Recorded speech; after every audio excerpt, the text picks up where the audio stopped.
यूं सारे के सारे रांडे थोड़ी रखे जाए भाई साहब, अच्छी बात करो हो दादा, क्योंकि बराती किसी भी टाइम बटे बन सके सरकार का वहां पे, जरूरी नहीं है। 5-5 महीने के बच्चे की इनकम दे दी 5 लाख रुपये, बताओ। सीएम साहब की मर्जी है, क्योंकि जो सरकार की लड़की है वो है नौकरी। मंत्री साहब लगता है वो रेलवे स्टेशन पे होती है ना 1001 फद्दू काटने के तरीके, वो पड़े हुए हैं। हरियाणा के लोग फद्दू नहीं है, क्या मतलब है, पूरा प्रोटोकॉल है।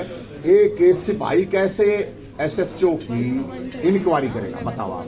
जब तक वो है तब तक ऐसा नहीं हो सकता पॉसिबल।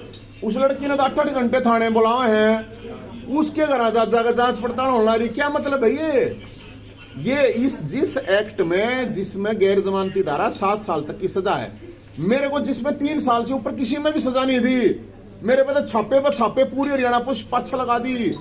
ये भाई उसका रे ये भी तो देखी जाती है ना। आम किसी इंसान पे अगर केस होता, कितने लोग हैं जेलों में, मुख्यमंत्री कह रहा है आरोप लगाने से कोई दोषी नहीं होता, तो ये जिस पे आरोप लग रहे हैं ना, जितने भी कैदी जेलों में हैं जिन पे सिर्फ आरोप है, सारा ने बाहर काट के सरकारी। ये कार्ड है करनाल वालों के लिए, सारे करनाल वाले भाइयों का, बुजुर्गों का, बहनों का, सब का न्योता है। ये 14 तारीख को बेरोजगारों की बारात निकलनी है।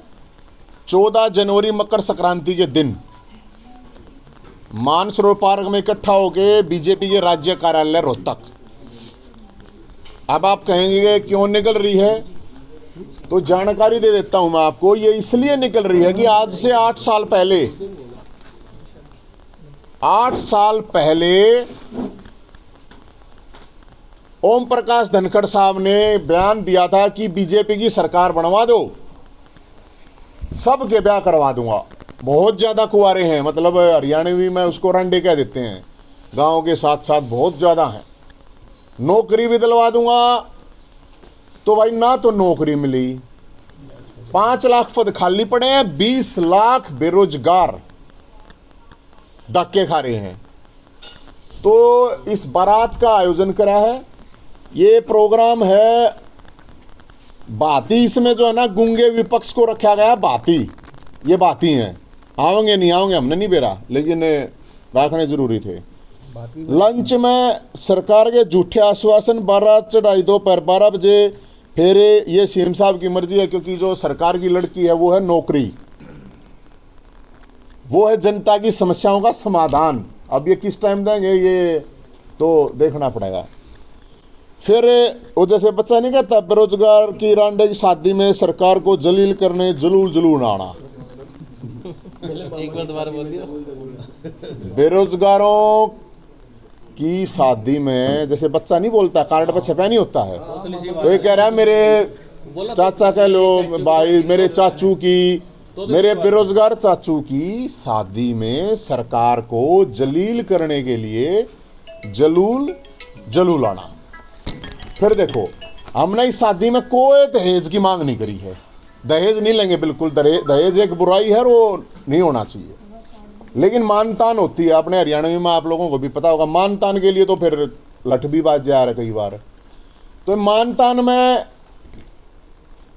बेरोजगार है, इनके लिए नौकरी, भर्ती कैलेंडर, क्योंकि 7-7, 8-8 साल तक भर्तियां अटकी खड़ी हैं।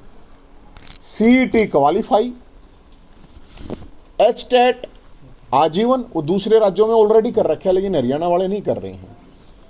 फिर है हरियाणा की नौकरियों पे पहला हक हरियाणवी का होना चाहिए। दूल्हे को ठंड लगे, हाँ, अरे नहीं कोई बात नहीं, चिंता नहीं करो, दूल्हा ठंड कोई बात नहीं, ब्याह पाछे अपने आप गर्म हो जाए, कोई बात नहीं। फिर है खेल कोटा, ईपीपीजी बाल करो, थापा लगाई में।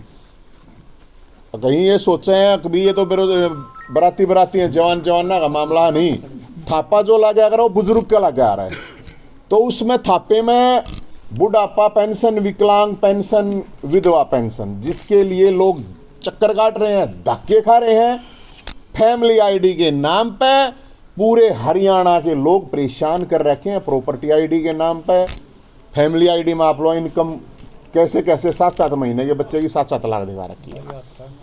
फिर है भाई साहब, कर्मचारियों ने भी डिमांड रखी थी पुरानी पेंशन बहाल की।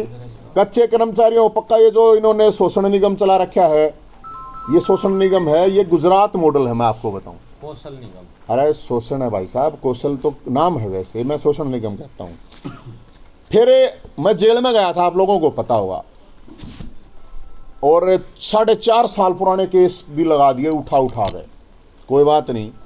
तो जेल में जब मैं गया तो पुलिस वालों ने कहा कि भाई साहब एक हमारी भी समस्या है कि जब अनिल विज साहब विपक्ष में होते थे तो ये कहते थे हमारी सरकार बन गई तो पंजाब पुलिस को, हरियाणा पुलिस को पंजाब के समान वेतन लागू करेंगे। मैं भी ठीक है, तो ये भी डिमांड है। फिर मैं जब जेल में गया तो जेल कर्मचारियों को भी इन्होंने यही बोला था कि भाई हम आप लोगों की ये तनख्वाह उसके हिसाब से बढ़ाएंगे, उनकी भी नहीं बढ़ रखी। फिर गया मैं कैदियों के पास, क्योंकि जेल में अंदर जाना पड़ा था तो कैदियों के पास तो रहना ही था। तो कैदियों की बहुत बड़ी समस्या है, सब ये मानते हैं कि भाई कैदी है वहाँ पर, क्या पता किसको जाना पड़ जाए जेल में, कल ना आपने जाना पड़ जाए, हमने फिर जाना पड़ जाए।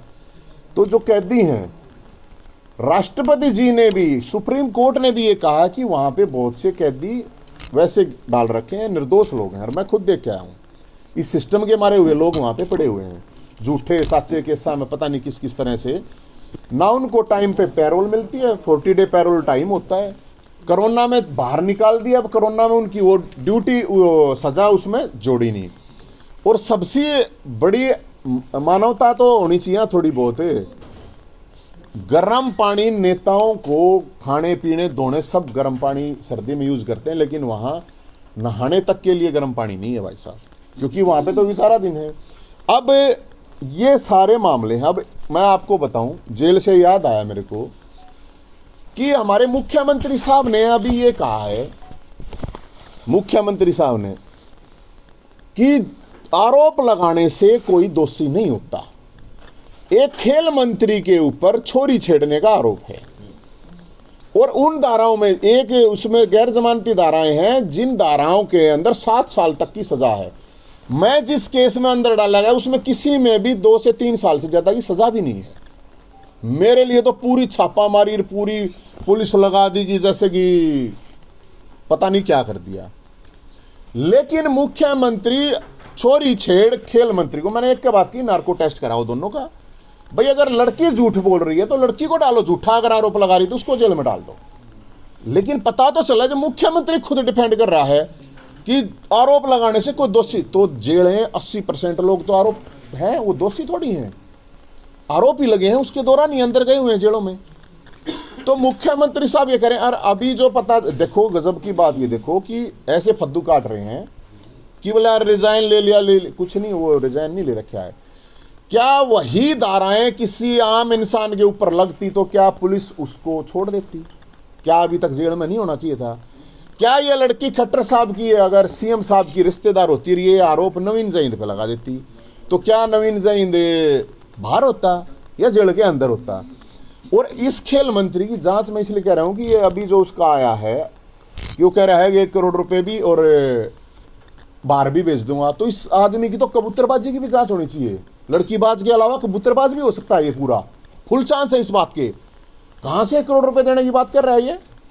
तो उस लड़की को, और कोई, अरे गजब की बात यह है कि इस सरकार में इतने और भी लोग हैं, कोई बोल नहीं रहा है। भाई यही आरोप आप देखो हरियाणा में कितने लोग जेलों में पड़े हैं सिर्फ ये इन्हीं धाराओं में, तो ये तो ठीक नहीं है। तो मैं तो इसलिए बता रहा हूं ये चीज कि मुख्यमंत्री साहब बेशर्मी से उनको डिफेंड कर रहे हैं, जो कि उनको नहीं करना चाहिए। अगर जांच करवाओ, हाईकोर्ट के जज से नार्को टेस्ट करवा लो, 10 दिन में 20 दिन में जांच करवा लो, अगर भाई वो ठीक है उसको वापस से फिर मंत्री बना दो। अब सिपाही कैसे थानेदार की इंक्वायरी करेगा, मेरे को समझ में नहीं आ रही है। तो भाई साहब ये मामला है पूरे हरियाणा के अंदर। फैमिली आईडी, अब ये नंबर हमने जारी कर रखा है बरातियां के लिए, इसमें 3000 लोगों ने अपना रजिस्ट्रेशन कर दिया है इस नंबर पर 7027 822 822, ताकि रजिस्ट्रेशन, क्योंकि आगे उनको सरकार वाले जहाँ बारात जानी अरेंजमेंट कर लेना, अपना सारी तरह का अरेंजमेंट कर ले, तो इसलिए ये नंबर है। लेकिन इस नंबर पे और भी लोगों के फ़ोन क्या आ रहे हैं अब कि जी हमारी ये काट दिए। लोग तड़के 5-5 बजे फ़ोन, अब दफ्तरों में चक्कर काट रहे हैं, आपके करनाल में भी जरूर चक्कर काटते होंगे। मैं तो 3-4 जिला में तो देखा है, तड़के 5 बजे लाइन में लगे हैं। 5-5 महीने के बच्चे की इनकम दे दी 5 लाख रुपये, बताओ। बच्चा पैदा नहीं हुआ इनकम दे दी, चल रहा मामला। हाँ तो बताओ, ये तो और खतरनाक बात है।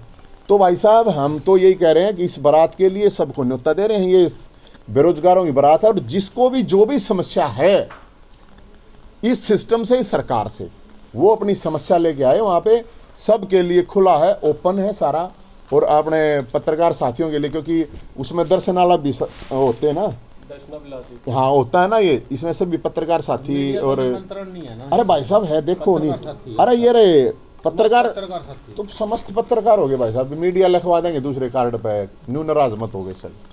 तो हम तो ये हाँ दूल्हा अच्छी देखिए भाई साहब, ये अच्छा ये थोड़ी एक इशू है, मैं आपको बताऊं, हमारे को मोड़ नहीं मिल पा रहे भाई साहब। अच्छा, जहां मोड़ लेने जा रहे हैं हमें, और जहां घोड़ा बग्गी, क्योंकि घोड़ा बग्गी भी करनी पड़ रही है, वहां पे सरकार के लोग पहले ही कह रहे हैं, हम जाके पूछे भाई सरकार कुछ दिन चाहिए हैं, इन्होंने कहा नहीं भाई हमारे, मतलब सरकार देखो घोड़ा बग्गी वालों को भी रोहतक में ये कह रही है कि घोड़ा बग्गी लेके नहीं जाना वहाँ, बताओ क्या करें। अगर तो करनाल में भी किसी दुकानदार के पास ये मोड़ भी नहीं मिल रहे हमारे को, तो वहाँ पे तो इनकी बहुत ज़रूरत है तादाद, क्योंकि बाराती किसी भी टाइम बटे बन सके सरकार का वहाँ पे, जरूरी नहीं है कि वो है। तो कोई आपका सवाल है तो आप जरूर बता दीजिए। आपने जो है दूल्हे की बात करी है, मेन जो है दूल्हा की बारात आप किसके यहाँ लेके जाएंगे और हरियाणा में किसको आप वो मानते हैं? मैं ये बारात जाएगी बीजेपी के राज्य कार्यालय, क्योंकि वहाँ के अध्यक्ष जी हैं जो अभी भी अध्यक्ष हैं, उन्होंने कहा था, आप लोगों के पास भी बयान है कि हमारी सरकार बनवा दो, हम लड़कों की शादी करवा देंगे। 8 साल पहले वो खुद कह रहे थे कि हर गांव में 200 300 लड़के हैं शादी योग्य हो रहे हैं, लेकिन शादी नहीं हो रही। और ये एक सामाजिक बहुत बड़ी समस्या है हरियाणा के अंदर। नौकरी की मांग करेंगे, दुल्हन की मांग करेंगे? मैडम जी बेरोजगार की बारात है, तो दुल्हन नौकरी कोई सी तो दे दो चीज, वो तो सरकार अरेंजमेंट कराई, नौकरी दे देगी तो ब्याह अपने आप हो जाएगा, फिर कोई प्रॉब्लम नहीं। सरकार करी, मैंने नहीं ब्याह करा, तुम क्या करोगे करके? न्यू सारे के सारे रांडे थोड़ी रखे जाए भाई साहब, अच्छी बात करो हो आप। वो इन सब कार्यक्रम के लिए आपको फंडिंग कहाँ से होती है? क्योंकि इन सब कार्यक्रम में करने के लिए पैसा भी लगाना होता है, ये सारी चीजों के लिए अपने आप आओ है फंडिंग ने, हमारे दौरान आदमी की कमी थोड़ी है भाई साहब, मानसा की माया वो है, मानस है तब पैसे भी है, पैसे का केस होता वो है, फंडिंग की कोई कमी नहीं है। फंडिंग लोग ही फंडिंग कराए, लोग ही आओगे अपने आप, मन न किसी से दारू देके थोड़ी बुलाने हैं, बोतल देंगे ले, अपने आप लोग आओगे अपने आप। हमने घोड़ा बग्गी कह रखी है, ये मोड़ा ही कह रखी है भाई, जिनके अर्जो खासकर शादीशुदा हैं उनसे हम ये कह रहे हैं कि भाई अपना जो शेरवानी है आपकी, जिसकी शादी हो रही है, एक दिन कुंवारा ने दे दियो, कोट पैंट है जिनके घर आते रहे हैं शादी के बाद, उसने ज़्यादातर लोग यूज करते नहीं, उनको कोट पैंट दे दियो, तो वही ये चीज़ है, और उसमें तो कोई वो है नहीं। और फंडिंग की बात, ये अनूप संधू बैठे, बिंदल साहब बैठे, जिलेराम बैठे, नरवाला साहब बैठे, ये सारे ठीक से अब करने वाला था, आड़े तो जो बाराती जाओगे उनकी ये कर देंगे। और बताओ नवीन जी, आप बेरोजगारों की बात कर रहे थे, लेकिन बेरोजगार जो है, बेरोजगारी सरकार से ही बेरोजगारी भत्ता जो ले रहे हैं, कौन ले रहा है? जो अप्लाइमेंट वो ना मिल रहा, कहाँ भाई साहब कहाँ देख रहे हो? ये तो फिर वही बात है इनकी, फिर सारी बात साची थोड़ी, फिर तो 7 साल का जो आप सिर्फ ये बताएं क्या बेरोजगारी भत्ता नहीं मिल रहा है? अरे नहीं मिल रहा है मेरे भाई जी, नहीं मिल रहा है, बहुत कम लोगों को मिल रहा है।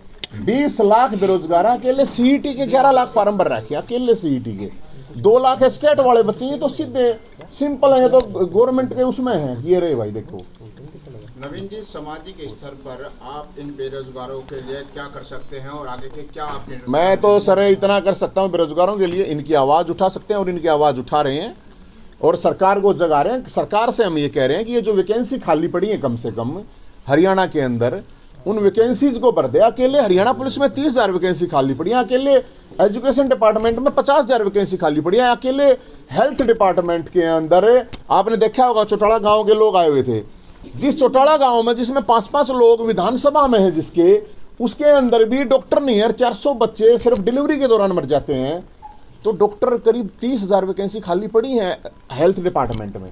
ये तो मोटे मोटे मैंने आपको डिपार्टमेंट बताए हैं, तो बताओ 306 का मुकदमा क्या होता है? भाजपा नेता के खिलाफ दर्ज है और पुलिस कार्रवाई नहीं कर रही, कैप्टन पुलिस करनाल। तो फिर भाजपा नेता के खिलाफ है ना भाई साहब, भाजपा नेता के खिलाफ है। 302 का भी हो, 306 का की है, 302 का होगा, उसमें भी बचा लेंगे। ये वही बात कह रहे हैं, वो मुकदमा अगर आपके ऊपर लग रहा होता तो, या मेरे पर लग रहा होता तो जेल में होता, लेकिन भाजपा के नेता है तो भाजपा के नेता है तो वो क्यों?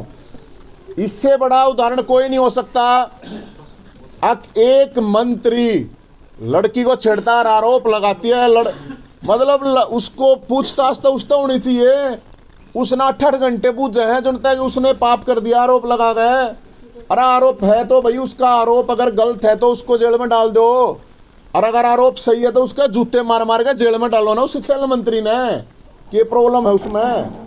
लड़की को तो थाने में बुलाया जा रहा है पूछताछ के लिए, और मंत्री के घर पे पूछताछ हो रही तो है। यही तो दिख रहा है ना, मैं यही तो कह रहा हूँ। ये आरोप मेरे आप जैसे लोगों पे होता तो क्या होता?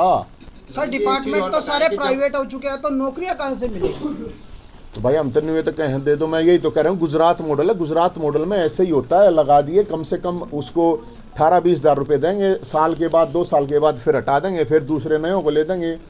तो भाई गुजरात तो वहाँ पे तो व्यापार बिजनेस है, हरियाणा में तो ऐसा कुछ बंदरगाह तो है नहीं, यहाँ पे कोई बिजनेस का काम है।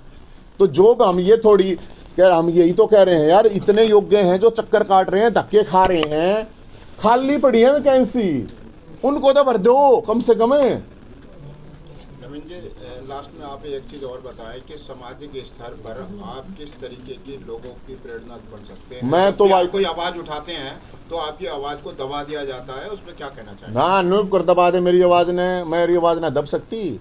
दबाने की कोशिश करेगा सरकार के फर्क पड़े है, अपना ही नहीं दब सकती। हम तो नहीं आवाज़ उठाएंगे, और लोगों को, औरों को भी मैं यही कह रहा हूँ, और मैं विपक्षी दलों को खासकर कह रहा हूँ, क्यों डर रहे हो भाई? अब इनकी फाइल वाइल फंस रही है भाई साहब, और कुछ है 100 पंगे, इसलिए नहीं बोलते। हमारी तो कोई फाइल है नहीं, मेरे पता केस कर सके, जेल में डाल सके, उसमें हमने टेंशन है ही नहीं। Thank you.